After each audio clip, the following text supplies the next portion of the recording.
Assalamualaikum warahmatullahi wabarakatuh. Selamat datang di perkuliahan Arsitektur dan Organisasi Komputer.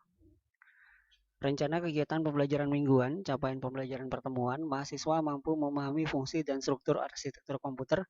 Kemampuan akhir capaian pembelajaran mampu melakukan memahami fungsi dan struktur arsitektur komputer. Bahan kajian, arsitektur komputer, fungsi dan struktur arsitektur komputer yang terdiri dari arsitektur dan organisasi komputer, fungsi dan struktur arsitektur komputer, klasifikasi arsitektur komputer menggunakan von Neumann, penilaian mahasiswa mampu memahami fungsi dan struktur arsitektur komputer. Definisi arsitektur komputer. Arsitektur komputer adalah sebuah sains atau ilmu untuk tujuan perancangan sistem komputer. Tujuan arsitek komputer adalah merancang sebuah sistem dengan kinerja yang tinggi dengan biaya yang layak, memenuhi semua persyaratan-persyaratan lainnya.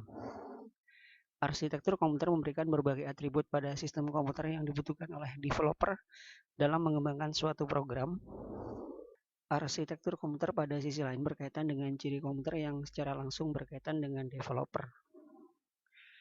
Model konseptual arsitektur komputer memberikan informasi berikut: set instruksi, format instruksi, kode operasi, jenis-jenis operan, mode-mode pengalamatan operan, register, main memory space utilization atau memory map, alokasi ruang input-output, pengerjaan atau penetapan interupsi dan prioritas, pengerjaan kanal-kanal DMA dan prioritas, teknik-teknik input-output yang digunakan untuk berbagai perangkat, format-format perintah pengontrol input-output, dan format-format status pengontrol input-output. Organisasi komputer memberikan gambar yang lebih dalam mengenai struktur fungsional dan interkoneksi logika antara unit-unit blok fungsional, biasanya termasuk rincian atau detail hardware yang dapat diketahui oleh developer, serta sinyal-sinyal kontrol antarmuka komputer dan peripheral, serta teknologi memori yang digunakan. Pada perancangan komputer ditetapkan dulu arsitektur komputernya, lalu dilanjutkan dengan organisasi komputernya. Organisasi komputer berkaitan dengan berbagai ciri yang ditujukan oleh komponen-komponen yang ada di dalamnya dan proses yang terjadi antar komponen. Hubungan pengguna dan komputer, di mana di sini ada pengguna, masalah, di mana komputer di sini memberikan solusi kepada pengguna.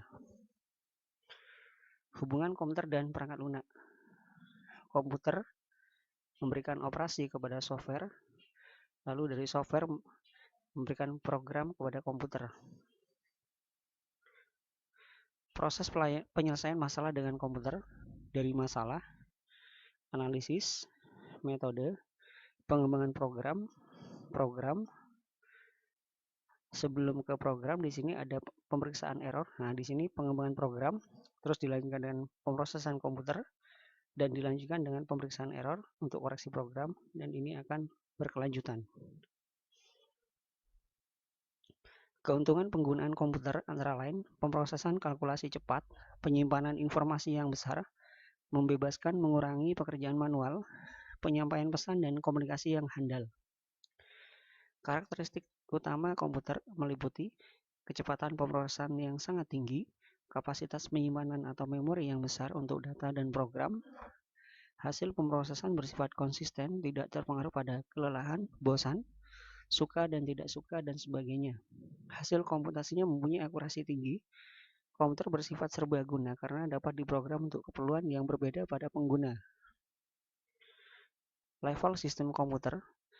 Yang pertama di sini ada perangkat lunak, bahasa tingkat tinggi, program aplikasi, bahasa rakitan, bahasa mesin, dan sistem operasi atau compiler. Untuk perangkat keras ada input-output, ada arithmetic logic unit, ada memori, dan juga ada kontrol.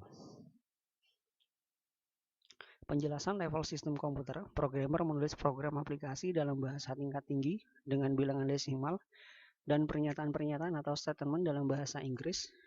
Compiler adalah sebuah penerjemah bahasa yang mengubah program bahasa menjadi program bahasa mesin yang ekuivalen dan yang terdiri dari instruksi-instruksi dan bilangan biner. Program bahasa tingkat tinggi terdiri dari pernyataan-pernyataan atau statement, sedangkan program bahasa mesin mempunyai instruksi-instruksi. Sistem operasi adalah kumpulan dari program-program yang menyediakan berbagai fungsi dengan sasaran pada penawaran efisiensi dan kemudahan pada pengguna dan pemrogram. Fungsi-fungsi penting sistem operasi: penanganan pengguna komputer untuk permintaan sejumlah pelayanan, penjadwalan program, pengaturan operasi input-output, pengaturan unit-unit perangkat keras. Basic Input-Output System atau BIOS adalah kumpulan input atau output driver program untuk pelaksanaan operasi-operasi input-output untuk berbagai perangkat atau device peripheral dalam komputer. Program ini dapat dipanggil oleh program yang lain kapan saja suatu operasi input-output harus dikerjakan. Langkah proses pengembangan komputer: pertama dari analisis proyek, dilanjutkan dengan analisis spesifikasi, desain level atas, desain level bawah, produksi prototipe, pengujian prototipe, kaji ulang kinerja, dan peluncuran produk. Struktur fungsional parsial personal komputer: memori baca atau tulis 640 KB, di mana di sini akan dilanjutkan kepada Central Processing Unit, ada antarmuka dan juga diinputkan oleh keyboard. Memori baca 64 KB, di mana di sini ada kontrol atau kathode ray tube, memori layarnya 4 KB, di mana juga ada kathode ray tube untuk CRT, dilanjutkan, dan juga ada antarmuka device. Struktur fisik parsial atau personal komputer: pertama dari mainboard atau juga lebih dikenal dengan motherboard, di mana di sini ada konektor keyboard, ada juga kabel keyboard yang dihubungkan, di mana dihubungkan oleh bus, dan ada slot-slot internal output, ada kontrol CRT, dan juga ada CRT kathode ray tube, di mana ada kabel CRT dan juga ada konektor CRT. Ruang memori mempunyai 3 komponen: memori baca atau tulis RAM untuk program dan sistem operasi, ROM untuk BIOS, memori layar video buffer. Secara logika merupakan bagian dari memori utama CPU, tetapi juga dapat diakses oleh pengontrol CRT. Klasifikasi komputer modern dibagi menjadi 4 kategori. Yang pertama adalah embedded computer, terintegrasi ke dalam sejumlah besar device atau sistem untuk mengontrol dan memantau secara otomatis proses-proses fisik atau lingkungan. Personal komputer dengan klasifikasi sebagai berikut. Yang pertama adalah desktop komputer, workstation komputer, portable dan notebook komputer. Dilanjutkan dengan server dan enterprise system. Ada superkomputer dan grid komputer.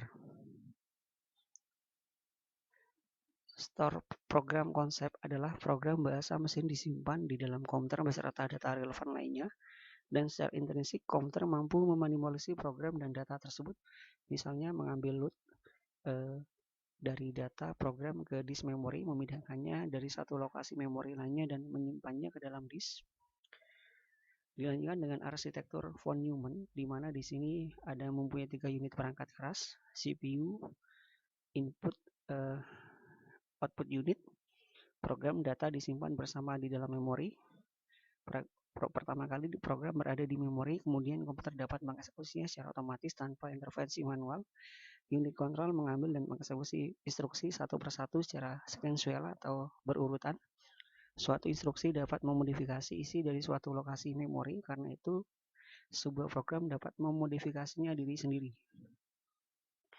Ini adalah bagian-bagian utama dari komputer dasar, di mana di sini ada unit memori utama, CPU, unit input-output, di mana di sini ada bus data, bus alamat, bus kontrol, ada terminal, mouse, CD drive, webcam, modem, USB drive, speaker, mikrofon, hard disk, keyboard, printer, dan juga scanner.